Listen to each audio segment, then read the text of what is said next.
a look at these three cones. Do they look similar? Yes, they do, but believe it or not, they're completely different.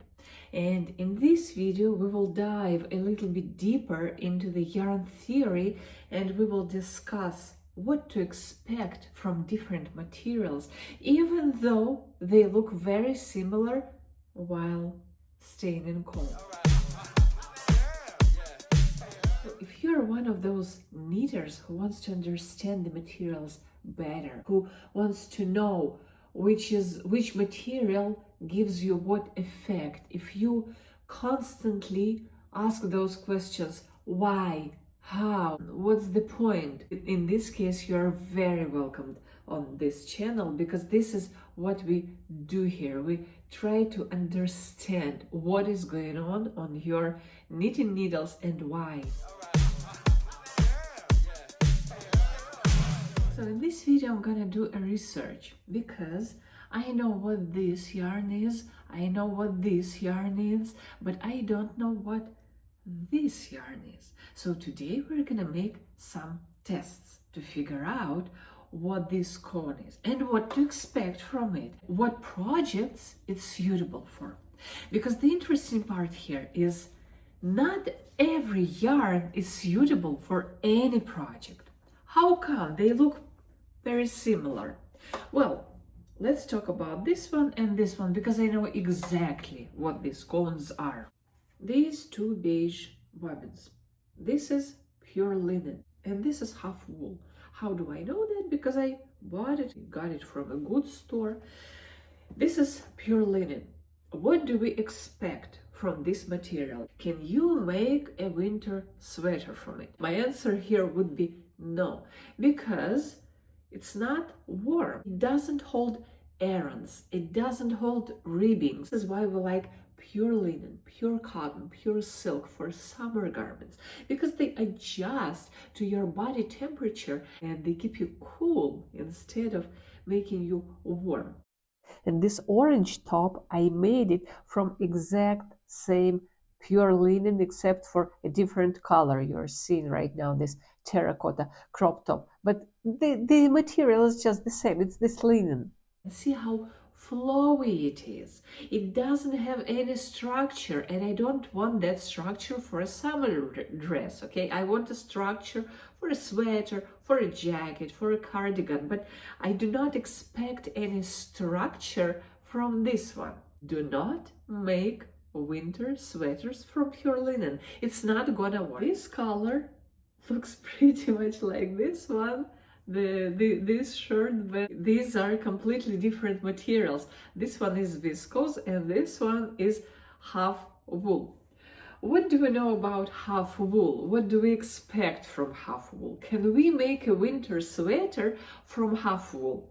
Yes, the answer is 100% yes. What does it mean, half wool? Well, usually it's half by half wool and polyester. There might be 60% of wool, 40 polyester, or even 70% of polyester. It means that it has properties of the pure wool. It also has extra stability from polyester. Can I make a sweater out of this one? I've made several of those, okay? This one is melange, this one is exactly this, from this bobbin, okay? And these sweaters are very old and it's still nice and stable, and the yarn wasn't expensive, it was cheap, because it's half wool, half polyester, and well, it worked. I always wear it on a shirt or a t-shirt, works great, okay? So what do we expect from half wool? Lower price in comparison with pure merino, extra durability, extra warmth, of course, because it's wool, it's fluffy, it's warm, it's what you need for winter. Can I make some socks from it? Yes, yes, and yes. This is what I would use for socks. Half wool, not pure merino, not, well, of course not this one, because it's not gonna work, it's not stretchy, it's not what you expect from yarn to make socks. But yeah, this is perfect for socks. That half polyester or half acrylic will give you that extra durability. Now, can you make a shirt like this from this yarn? Well, I wouldn't, definitely, because for such a lightweight, flowy, see it flows. No, I don't want half wool for this because it will be too itchy. I want to wear it for warmer days, okay? And even though the color is the same, even though the weight is the same, it's super lace, well, it's super lace, this is lace, but anyway, you can use 2 or 3 strands of it. Would I make such shirt out of it? No, no, no. It's gonna be itchy. What did I use for this shirt? I used viscose. I would use some viscose or silk or linen or cotton, but not half wool. Half wool will not work for a summer garment. So knowing what linen looks like, knowing what half wool looks like, knowing what silk looks like, it's a different color, but still in this color range, you know. Let's try to figure out what to expect from this guy and what to use it for. The first thing we need to do here is just to take a closer look at this. When you see that there is fluff, okay, like here, it's fluffy, it looks warmer. We can suggest that this dude has a certain amount of wool. And if you compare it with silks or cottons, they're not fluffy at all most of the time. Well, some cottons are fluffy, and we will talk about that in a separate videos. But, well, it looks like it has a little bit of wool at least. Now, another thing we need to look at, is it shiny? Well, shiny materials, see, this mercerized linen can be shiny, mercerized cotton can be shiny, silk can be shiny, lurexes can be, well, they are shiny, I mean, they are the shiniest ones. So, does this one shine? Well, a little bit, yes. Does that mean that it might have silk in it? I strongly doubt. But still, we need to take a look at it and try to think. Could this have something luxurious mercerized in it? Well, in this case, probably not. We will learn it from our tests. Let's try to tear a piece, okay? I've done that. Right here, it's linen is very stable, but still you can tear a small piece with just your hands. The same about this yarn. I can tear it because there's a significant part of wool, okay? With this yarn, with the third one, with the mysterious one, well, that was hard. I was able to tear a piece from it, but it was really, really hard. What does it tell us? What does this yarn consist from? Well, if it's very, very hard to tear it, it means that there's a significant part of polyester or something, or some synthetics, which is very, very stable. Another material that I might suspect having here is nylon. Why is that? Because when I try to stretch this yarn, to pull this yarn, it's really, really stretchy. Nylon is one of the stretchiest materials out of those synthetic ones, so probably it has some nylon in it.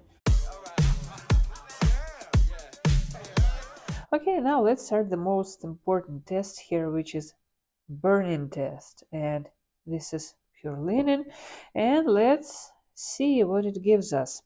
Let's burn it. Please be very careful. The first thing you might notice is the smell, of course. Linen and cotton, if it's pure, it gives you pretty much the same effect. It smells like burnt paper. So does viscose. Now, as you see, when you burn linen, it just disappears.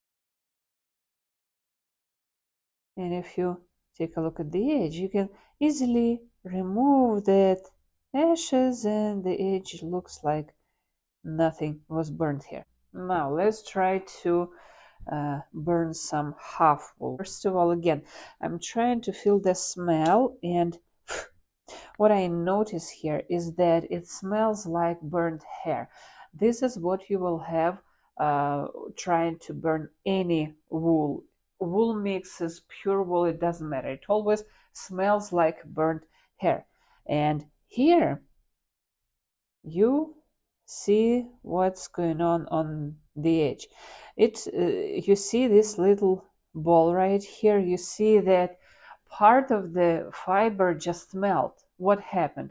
It's polyester. It melts pretty much like plastic. But here's just a small amount of plastic, but still it behaves the same way. So what do we have here? Since we feel that smell, since we smell the burnt hair, we might suggest that there's wool. And the edge, when we look at the edge, we see that it creates this little ball state. This is what happens to polyester. This is what happens when you have some synthetics in your wool mix.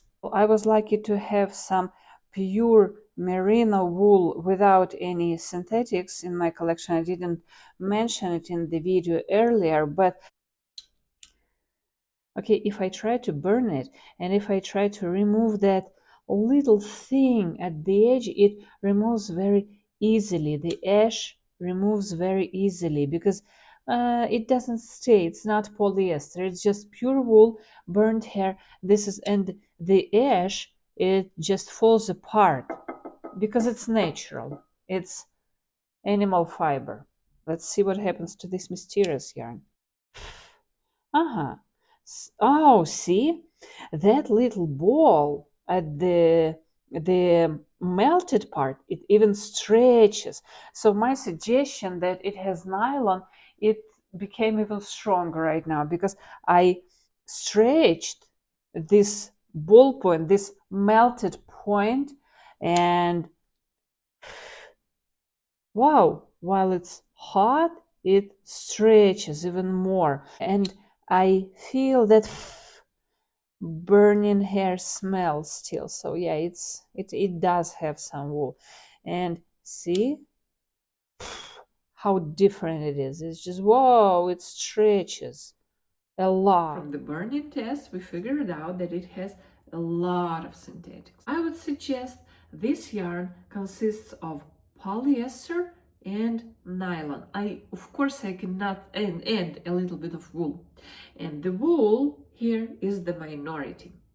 What would I use this yarn for? I would not knit or crochet anything out of this pure one. For myself, I like natural materials, okay? But would I use this yarn as a companion, as a part of a mix for some socks? Absolutely. If I had, for example, leftovers from merino wool and I wanted to be more durable, I would definitely use this one. And it's stretchy, which is good for socks. So my suggestion is that it's synthetics with a little bit of wool, suitable for some socks or stuff like that as a companion. So I hope that it makes sense, and I hope that it was interesting for those of you who try to figure out what materials are and how do they work in the things that we wear. If it was interesting, please let me know, and please let me know if you want more videos on that topic. I hope you have a great day and have fun knitting or crocheting.